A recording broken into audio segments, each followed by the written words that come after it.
Alright, so here are our parts. We got these from online. So they're the OEM, basically like the original ones.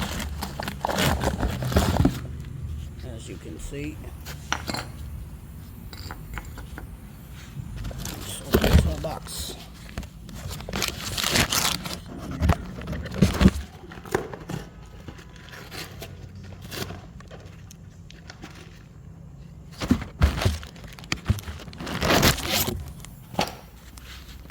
Alright.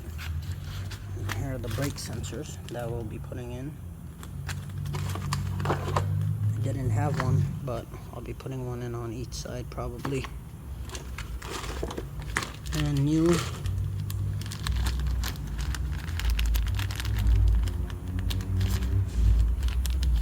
Alright, that's about it for the parts.